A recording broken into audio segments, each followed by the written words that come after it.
All right, so it is the Christmas season, and I don't know about you, it is my favorite time of year, and just like everything else in life, though, there are people out there who are trying to ruin Christmas, and not surprisingly, I suppose some of them come from the Gospel Coalition yet again, because we are now we can't celebrate Christmas anymore without bringing in wokeness to it. We have to make space for a multicultural Christmas. And this article is so riddled with guilting people for enjoying Christmas. It's sad. The story of Christmas, it begins, takes place in the 1st century, and not a single character is Caucasian. Oh my goodness. Oh my goodness. Right away, race injected into the Christmas story. I think there were some Gentiles in the story in Matthew 1. And so that's the distinction that the Bible makes, by the way. You won't read about Caucasians in Scripture. You'll read about Jews and Gentiles and other things like that. But, you know, being biblical isn't the goal here of an article like this. Yet the American evangelical celebration of Christmas can have a distinctly vanilla flavor. Nativity scenes have a white baby Jesus, holiday feasts are filled with Anglo-American foods, and church services feature only European hymns. And so now next time you go to the nativity scene, you can't enjoy that anymore. While you're having your holiday feast and eating your Christmas cookies, you're going to feel guilty now because it's an Anglo-American food.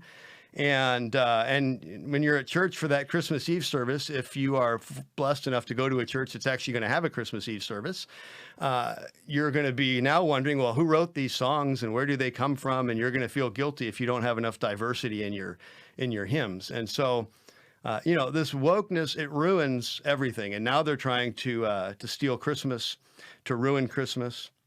Of course, people of European descent can and should integrate their specific ethnic expressions into their Christmas celebrations. We appreciate the permission to do that. But many non-white Christians in the United States struggle with the lack of diverse Christmas celebrations, wondering if there's space for them to celebrate what they can perceive as a white holiday. Growing up, we had Christmas celebrations every year. And we had people from all over the world and from every ethnicity come to our house for Christmas Eve. And I don't ever remember thinking or hearing that this was a white holiday. I remember Christmas being, and it still is, being bashed as being a Christian holiday. But being a white holiday is not something that I've ever heard associated with Christmas until the woke monster got hungry and hadn't devoured Christmas yet and decided it was going to come for Christmas next. My family is an interracial family, and the non-white parts of my family, they've never said, you know, this really feels like a white holiday.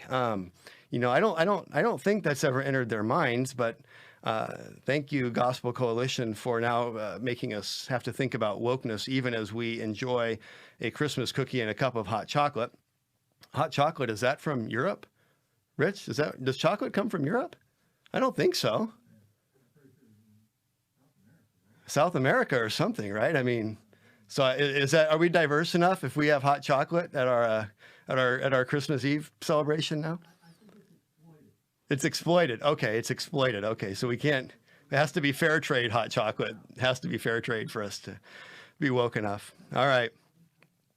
And then there's all of these fresh perspectives and different ways of celebrating Christmas around the world. And you know what? I actually think that's interesting. I think it is interesting to read about how other cultures celebrate Christmas, not under the banner of wokeness, but just under the banner of, I think different cultures are interesting because I like to learn about new things and different things. And if this article were written as, hey, here's some really cool traditions that people around the world have about Christmas and wanted to share this with you, I would say that's pretty neat. You know, there's some pretty interesting stuff in here. But when it is brought to this type of guilt and shame and, you know, you can't eat your Christmas dinner anymore without feeling guilty because of the type of food you're having. I mean, this is what happens. This is what is happening in our culture. Christmas gets ruined by social justice and wokeness, and we've seen how it has attacked everything in our society.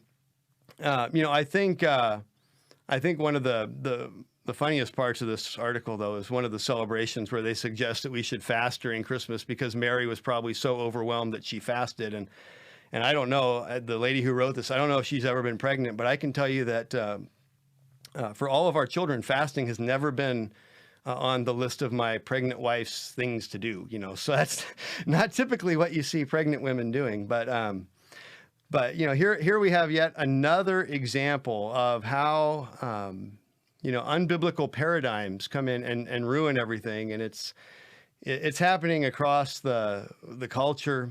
News story this morning, a Minnesota resident received this passive aggressive letter saying their Christmas lights promote systemic biases against our neighbors. And this is what the letter says. The idea of twinkling, colorful lights are a reminder of divisions that continue to run through our society, a reminder of systemic biases against our neighbors who don't celebrate Christmas or who can't afford to put up lights of their own. Christmas lights now are a sign of oppression. It's not just your food or your hymns or the other ways that you celebrate Christmas. It is now, or your white baby Jesus in the nativity scene. Now it is your Christmas lights that you put on your house.